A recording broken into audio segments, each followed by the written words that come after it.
Hi students, today we are finishing this last example with the radian angle and the Cartesian plane, angles on the Cartesian plane. So before we were given the size of the angle and we were asked to find the ratio, but today we're given the ratio and we're asked to find the angle. So it's like backwards solving. So normally when you're solving an equation, you would just, divide both sides by tan and then like solve for theta, but you can't do that with this because it's not multiplication, it's an operation. So we have to think between 0 and 2 pi. So as we go all the way around the Cartesian plane in a full circle, for what values of theta, so for what size of angles, would we get a tan value of -7/24?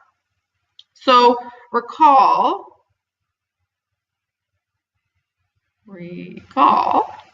that tan is equal to y/x. Okay, so in this case, we have a y value of ±7 and an x value of ±24.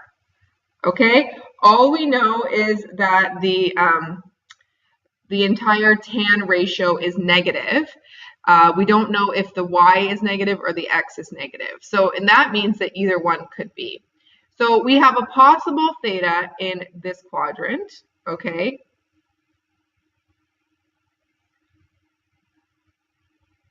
Because in this case, we would have that the y is equal to 24 and the x is equal to -7.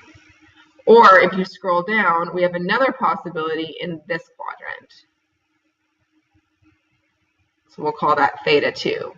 So in this case, the y is equal to -24 and the x is equal to 7. So we need to solve for both of these possibilities. So this is theta 1 and this is theta 2. Now, what do these two possibilities have in common? Well, they both have the same tan ratio, so that means that their related acute angles are going to be the same. Just that one is there, and this one is here. So if we find the related acute angle, then so first we found the possible quadrants that these thetas are in. So now if we find the related acute angle, we can use the knowledge of what quadrant it's in to solve for theta. Okay, so we need to find beta. That's our next step after we, so that's step 2. Step 1 is to place it in the proper quadrants. Step 2 is to find beta. So we know that tan of theta is equal to -7/24. Oh shoot, I messed that up. The y's and the x's, guys. Sorry, let's go back. The y is on top. Need to switch these two. So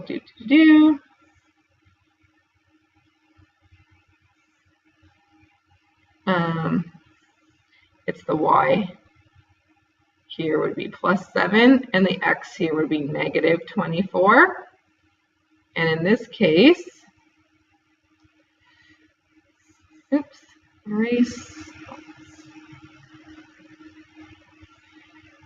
the x is 24 and the y is -7. Sorry guys, I just messed that up. Okay, there we go. All right, so we know that our tan of theta is -7/24. So that means that to find beta, it's going to just be the inverse tan. Okay, so we undo this tan, but we do 7/24, not -7/24. We do this because beta is always acute. Okay, so because it's always acute, its trig ratios will always be positive. So if this is negative, you always make it when you're finding beta, you just use the positive version, okay? The negative tells us what quadrants to go in, but we take that away when we solve for beta. That's a really, really important piece of information. So if you do that in your calculator, making sure that your calculator is in radians, okay, you get 0.283794. Okay, so that is the size of beta in radians. That's how big beta is in radians. So theta 1 is just going to be pi minus beta, and theta 2 is just going to be 2 pi minus beta. So then now we just go through and do that. So theta 1 is equal to pi minus beta. So if you put that into your calculator, you get 2.8578.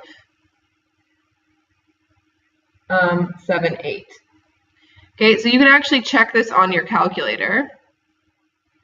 So you can do the tan of 2.8578, and you should get, minus 0.29167, which is about the same, which is approximately minus 7 over 24, which is what it's supposed to be. Okay, so you can verify in your calculator that you get the right answer. Okay, so now theta 2 is just 2 pi minus beta. So when you put that into your calculator, you get just a nice old 6. Okay, so you can also check that. So check that the tan of 6 radians is also equal to the same thing, minus 7 over 24. Okay, so therefore, theta equals 0, sorry, not 0, 2.8578, and theta 2 equals 6 for when theta is between 0 and 2 pi and has that tan value as given. Okay, so that's how you do it. So you got to make sure though that you are really watching what this range is. Okay, if it had asked between 0 and 4 pi, I would have had to go around again. Okay, remember that would be a coterminal angle. So if I wanted another one of these, I would just add a 2 pi onto this solution, and that would give me, if I went around the circle again and ended up there, and 2 pi onto here. Okay, it could also ask you for negative angles, and then you would be going in this direction. But what's most important is that you put your arms in the right quadrants and you find the correct beta. Everything after that is just problem solving, going around the circle as needed. Okay, so these are your success criteria. Make sure that you can do all those things. Thanks for watching, guys. Hope you learned lots.